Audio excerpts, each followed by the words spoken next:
Salut, salut! Parlons de l'image de soi. De l'image de soi.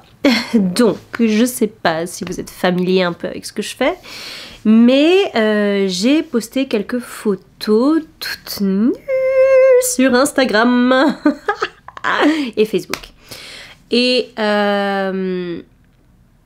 pour moi, il y avait vraiment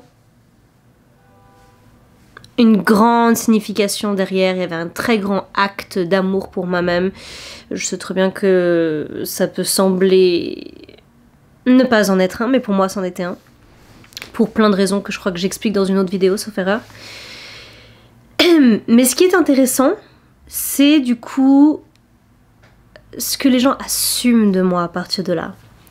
Et je vois qu'on assume de moi beaucoup de choses facilement. Déjà, ça fait 8 ans que je suis prof de pole dance et je suis habituée à chaque fois que je parle de pole dance de devoir expliquer qu'est-ce que ça veut dire la pole dance pour moi. Et en même temps, j'ai conscience que j'ai pas envie de critiquer quelqu'un qui fait la pole dance pour des raisons différentes de ce que moi je fais.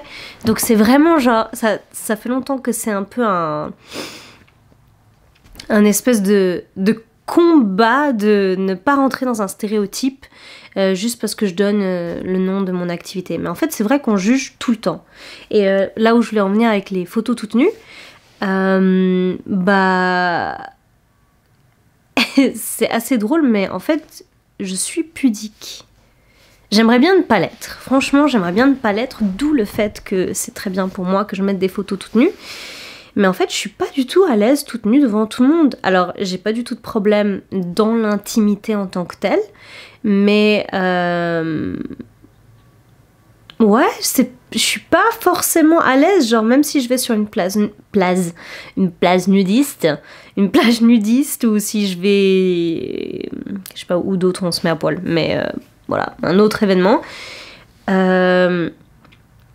Il se passe quand même quelque chose à l'intérieur de mon corps, je suis pas du tout forcément à l'aise et c'est assez drôle parce que comme j'ai mis quelques photos toutes nues, les gens s'attendent à ce que moi je sois celle qui est là, allez pump it up les gens, on y va, on se met à poil.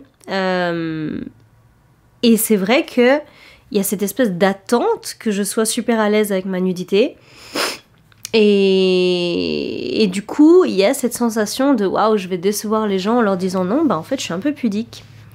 Et oui, si je mets une photo, je vous rappelle que c'est moi qui choisis l'angle, c'est moi qui choisis la pose, c'est moi qui choisis la lumière, la couleur, la tête, pas la tête, les fesses, pas les fesses. Enfin, c'est moi qui choisis qu'est-ce qu'on voit. Alors que si je me mets toute nue devant toi, je choisis pas qu'est-ce que tu vas regarder ou qu'est-ce qui va être exposé à tes yeux. Et ouais, c'est un peu pareil avec quelque chose d'autre, une grosse assumption, assumage, assumerie que les gens font du fait que je sois en couple libre, c'est que du coup, il n'y a pas de jalousie. Ce qui est pas vrai. C'est absolument pas vrai. Il y a clairement de la jalousie. Où il peut clairement y en avoir, il n'y en a pas forcément. Ou alors qu'il n'y a pas d'amour, ce qui n'est pas vrai non plus. Ou le fait que je sois bisexuelle, pansexuelle, open sexuelle, ou que je travaille sur la sexualité, les gens ils pensent que j'ai une sexualité épanouie et effleurissante, incroyable. Alors que c'est pas forcément le cas en fait. Je pense que je sais quand même pas mal de choses sur la sexualité. Là, je dois dire quand même que je pense que j'ai quand même pas mal de trucs j'ai pas mal de bons points pour la sexualité, mais j'ai beaucoup de galères dans ma sexualité aussi. Et d'ailleurs, j'ai vraiment... Là, je traverse une phase... Depuis un an, tu me diras, c'est une longue phase, mais quand même. Je traverse une phase qui est sexuellement assez difficile et où en fait j'ai très peu de libido. Ça, c'est principalement la difficulté, parce qu'après la sexualité, dès que j'ai de la libido, il n'y a pas de souci. Mais j'ai pas de libido, ou très très peu. Et moi, il y a beaucoup de recherche, de travail, de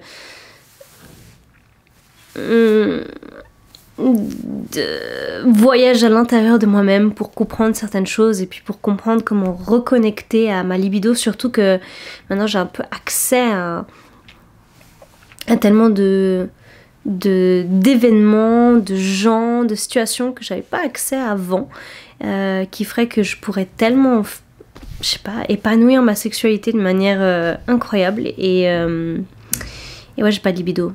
Et je pense que c'est lié au fait que tout d'un coup il y a tout ce monde qui a fleuri autour de moi et le fait que ma libido l'a fait qui est complètement relié du coup à ma propre vie personnelle. Mais voilà, tout ça pour dire que c'est très facile de juger les gens et que des fois on a raison et des fois on a tort. C'est comme même si je reviens à cette histoire de pudique.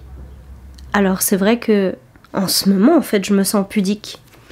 Mais peut-être que dans 6 mois, 1 mois, 2 semaines, 2 jours, 1 heure ça m'étonnerait quand même, mais qui sait, peut-être que je me sentirai pas pudique. Peut-être que je serai dans une phase où ça sera passé. Peut-être qu'il y aura une raison, une autre qui fera que du coup je serai super à l'aise d'être toute nue. C'est vraiment... La vie bouge tout le temps, tout le temps, tout le temps. Et ouais les gars, faut s'en rappeler quoi.